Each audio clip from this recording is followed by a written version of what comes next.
Hi, I'm Naomi with Sword and Steel, and today we're going to be going through mission number 2 from the Elite Edition starter set for Warhammer 40,000 9th edition.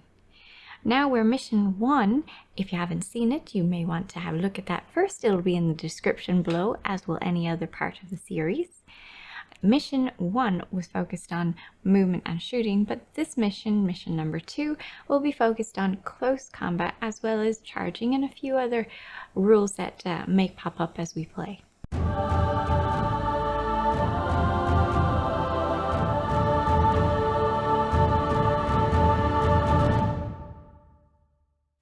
Alright, here we go. Mission 2.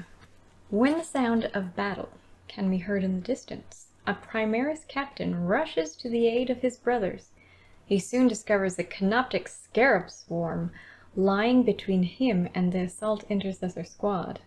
Without hesitation, he raises his sword and charges into the fray.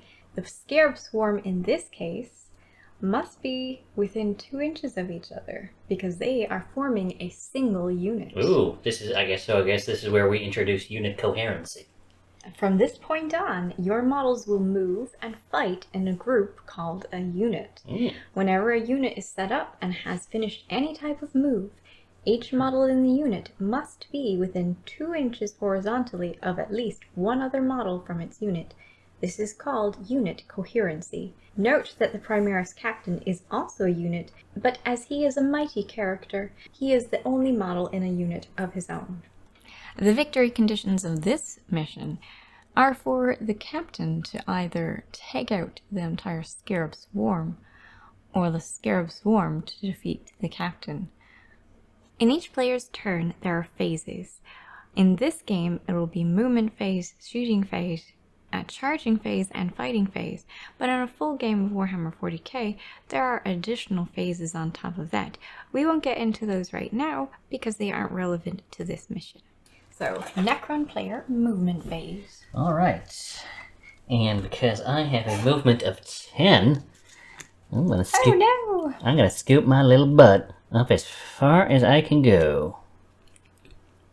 Here I was hoping you'd just sit around for a little bit while I pinged you with my heavy. No pew pew for you. Still within unit coherency. Let's go for the charge phase. As you saw, Jason went right from the move phase to the charge phase, skipping by the shooting phase because his scarabs have no shooting weapons. So, when it is your turn to charge, your warriors can attempt to run across the battlefield and engage the foe in brutal close combat. After moving and shooting, if an enemy unit is within 12 inches of your unit, you can declare that enemy unit as a target for a charge. A unit cannot charge if it advanced earlier in the turn. When charging with a unit, roll 2d6 and add the results together. 8. The first model moved must be able to end its move within engagement range of the enemy. That's 1 inch horizontally. Otherwise, the charge fails and no models are moved.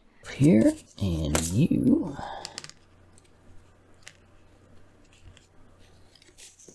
There we go. And everybody's within engagement range. Alright, since I charged, I get to go first. As you heard, Jason's swarm will get to fight first. That is because he charged. All units that charge resolve their fights first, to represent the momentum of their charge. Then players alternate fighting with their units, starting with the player who is not currently taking their turn. My captain will get the chance to fight back. This would be a great difference between the fight phase and the shooting phase. Had the scarabs been able to shoot this turn, my captain would not have been able to shoot back until it is my turn. There are 3 steps to the fight phase. 1 is pile in, 2 is make your attacks, and 3 is consolidate.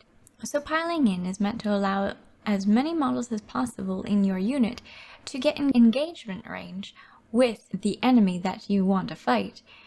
This means that you can move your models in up to 3 inches towards the nearest enemy model. Now in this case, there is only one enemy model, and that is my captain. As you can see, the scarabs have no need to pile in since they are already as close as they need to be to fight with the captain. To determine how many dice you rolled to make an attack, you have to look at A on the Scarab's data sheet. A is the number of melee attacks they have available. Now in this case they only have one melee weapon type, so all of the attacks would be using that weapon. Should you have more than one melee weapon type, you can spread the attacks as you choose between the different weapons. How well he can hit with their melee weapons is determined by their weapon skill. A 4, 5, and 6 on the dice hit. Any 1s, 2s, or 3s miss. So I have 4 attacks per model. I have 3 models, making it 12 attacks in total. So I've got 10 dice here. I'm going to roll 10, and then I'm going to roll 2. I'm hitting on 4s. But if I roll a 6, I automatically skip the roll to wound, and it automatically hurts. So, no 6s. But we have 1, 2, 3, 4, 5, 6 hits. 2 more for the 12. Alright, and for every successful hit, he now has to determine whether he wounds. To do so, he checks out the strength of his weapon, which says it's the user, so that means it's the Scarab's strength, which is 3. And then he checks out the captain's toughness. Since the toughness is higher than the strength, he only wounds on a 5 or 6. I am strength 3. They are toughness 4, so I need to roll a 5 or better to wound. Not great. Actually, I only got 2. So, 2. I'm okay with that. But no AP. Alright, now his regular save is 3+. However, he has a shield which gives him an additional 1 to his save roll, so he has a 2+ save. Which means I only take wounds on a 1 in this case. I'm fine. Also because the Canoptic Scarab's mandibles thankfully do not have any armor penetration. Armor penetration.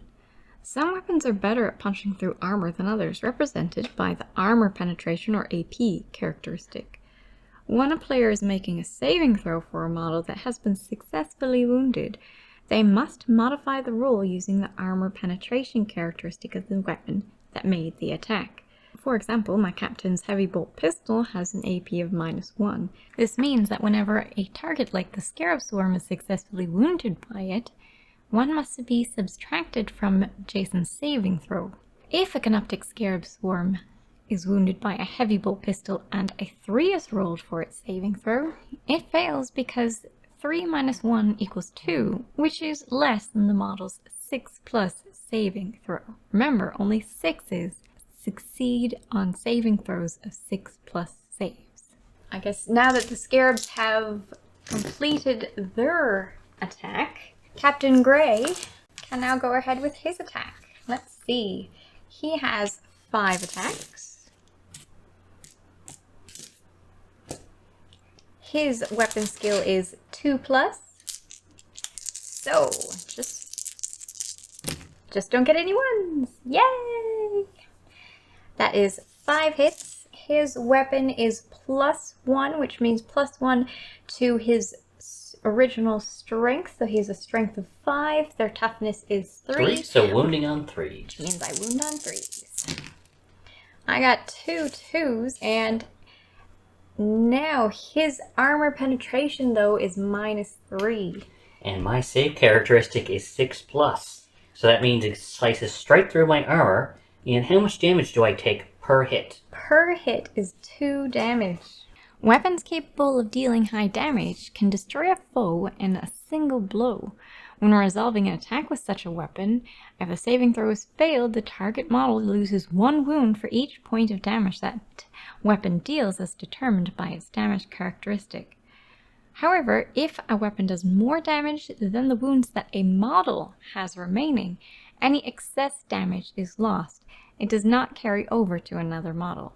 So, since each damage dealt by the sword does 2, and there have been 3 successful wounds, there's 3 instances of 2 damage having to be applied. When you apply damage, you apply them one at a time, and the wounded models must have the damage applied before any unwounded models, which means since the first damage is going to wound a scarab, the second 2 damage must be added to the same scarab before Jason can move on to wounding any other scarabs.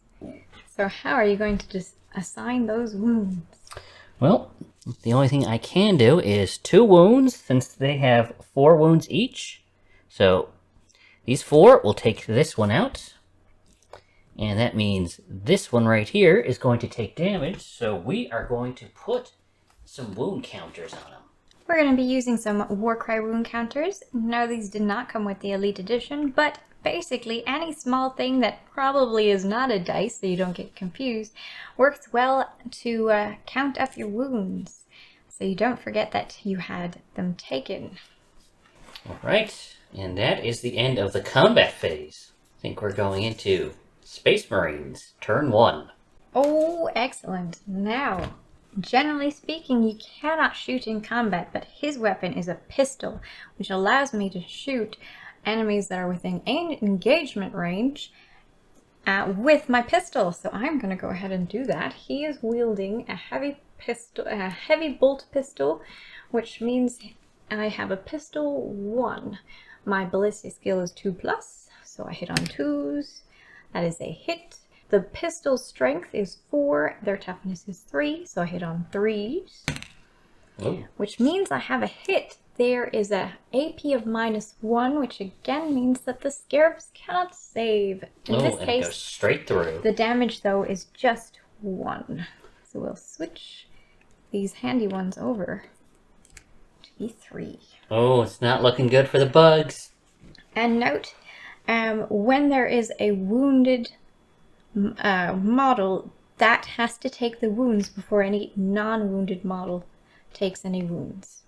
Yes, so you can't spread them out and just hope to keep as many alive as possible. So now we move on to the attack. Now, with 9th edition comes the fact that you get to attack first. Really? Who fights first?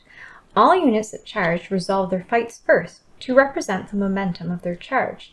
Then, players alternate fighting with their units, starting with the player who is not currently taking their turn.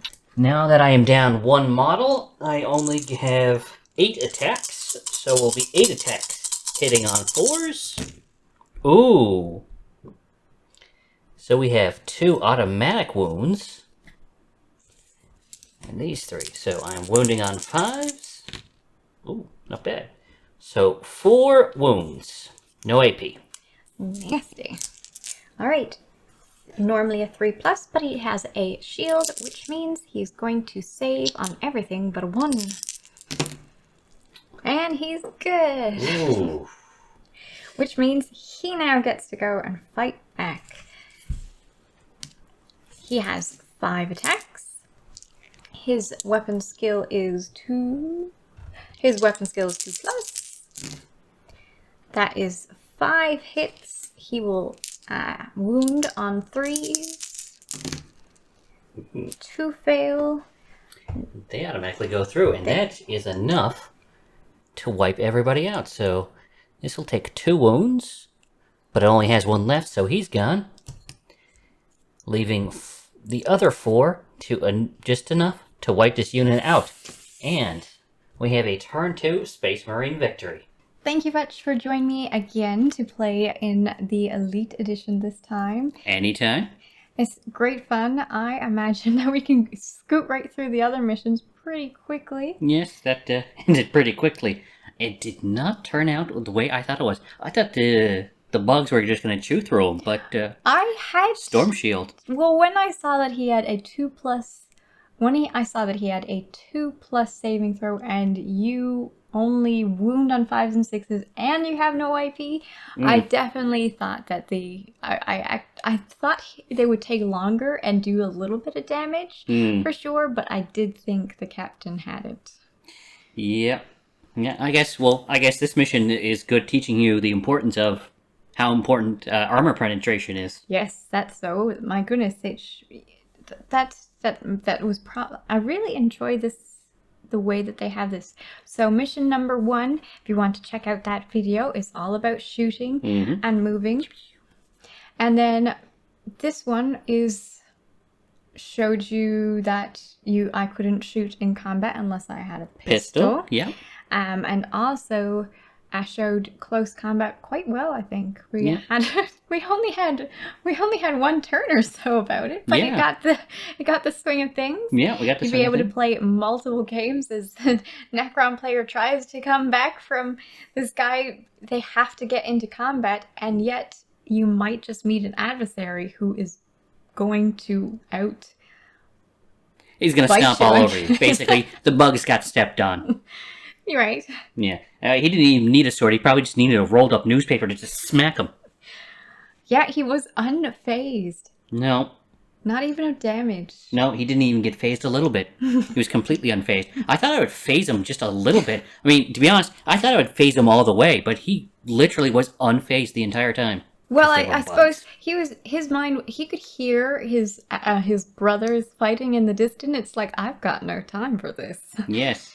Go just walk through the bugs as I'm going. Mm-hmm. They didn't stop him for a few seconds. They lasted, in a combat, they lasted a few seconds against him.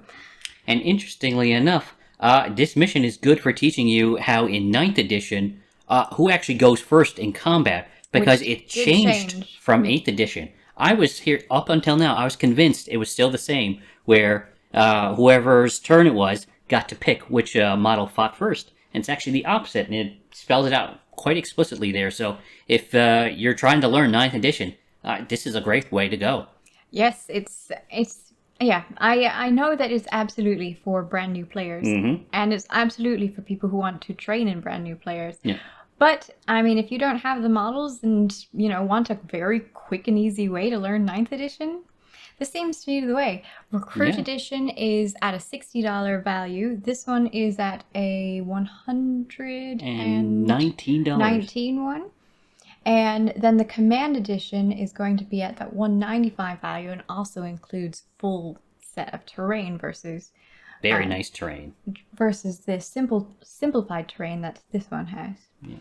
And I gotta say, the models that are included with each edition, they're all great, and there are no models there that you, like, once you expand your army, that you wouldn't want to have in your army. Like, the Scarabs, Warriors are a staple. Same with Assault Intercessors. The Captain and the Lieutenant are great. Outriders are fantastic. So, yeah, and Destroyers are great. There's everything here is useful. Nothing's wasted. Yeah, there's no useless models that you go, later on down the road, did I really need these? No, they're all good models, and good-looking models, and easy to paint for a first-time player. Yes, I know that this Captain is quite intense, but you take it slowly, bit by bit, and you'll get them. Exactly. Just start with your Intercessors, and then you move up into this, once you get, like, the painting techniques down. Well, thanks for watching. I hope you enjoyed it. Catch us in the next video with the Command Edition. Have a great one. Thanks for watching. Bye. Bye-bye.